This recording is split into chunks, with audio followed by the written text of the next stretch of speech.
Hello everyone.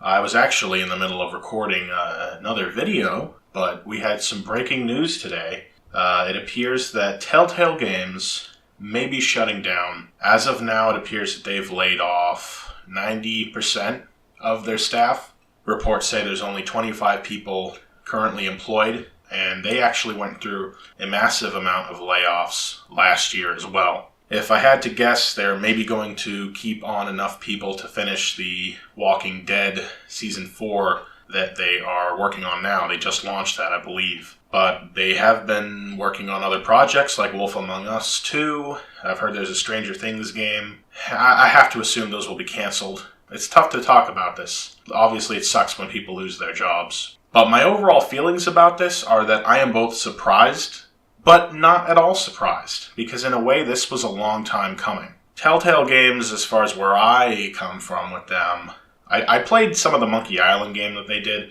but I really first noticed them with Walking Dead Season 1. That was a really insane experience, because I'd never really played anything like it before. And the novelty of it was really strong, but at the same time, I really liked the story that they created and how it was told. And so I stuck around. I was curious about what the studio was doing. I played The Wolf Among Us, which I really enjoyed as well. Then I played Walking Dead Season 2, which had a good first episode. But then things kind of went down in quality over the course of it. And that's sort of where I stopped paying attention. I think I played the first episode of the Game of Thrones game, and I really didn't like it. And this is when Telltale starts to develop the business strategy that I believe destroyed them. Telltale Games was using outdated technology at the time that they were making The Walking Dead, and it was impossible to ignore it. I think a lot of people like to be kind and forget about the sheer amount of glitches and stuttering. Lots of problems that can really diminish your ability to make a cinematic game. And that's pretty much what they were doing. And it seems that they never really made much as far as an effort to improve that tool. They were using a very dated engine that could barely do the kinds of things they were trying to do. At the same time, they get the idea to work with more and more licenses that have expectations tied to them. They're making more and more games at the same time. If you look through the sheer amount of games Telltale was making, it's kind of insane. I forgot that half of them came out. There was a Minecraft game. You have 2 seasons of a Batman game, Guardians of the Galaxy game, and God, there's probably more I'm forgetting. They were really just putting a lot out in a very short span of time. I think they were just hoping that so many people who are familiar with the licenses would buy them, and they would be making money that way. And that would just pay for everything, because at the same time, if they're making a lot of money off of these games, it's very clear that they're not putting that money back into the games. And that was their downfall, was that the games, despite some attempts to improve the graphics, never really got where they needed to be. And I think people just got really tired of it. I know I did. Not to mention that it sounds like the stories have kind of decreased in quality.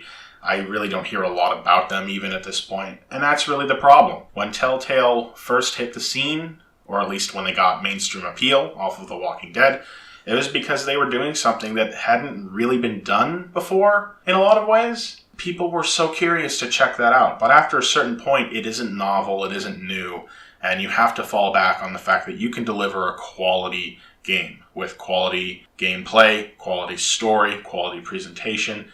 That's what's going to keep people interested. And I'm not convinced Telltale was able to do that. I mean, that's what the evidence we're currently looking at suggests. I hope that the employees affected can move along and find new work, and hopefully they're working at a better place. But as for Telltale themselves, it's kind of unfortunate that this could just be their legacy, was producing so much in such a short span of time, where it almost feels like shovelware.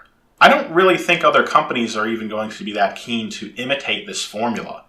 Episodic gaming rarely seems to work. I know that you have the folks over at the Life is Strange company. They're pretty much doing this formula as well.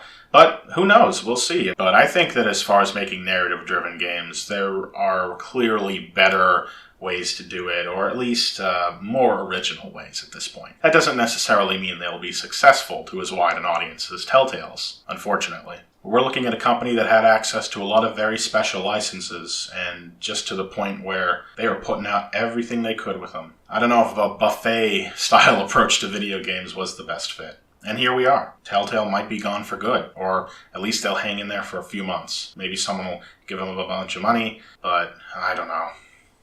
Well, what do you think about this? Are you sad to see Telltale go? What's your experience with Telltale games? Are you even playing this new Walking Dead?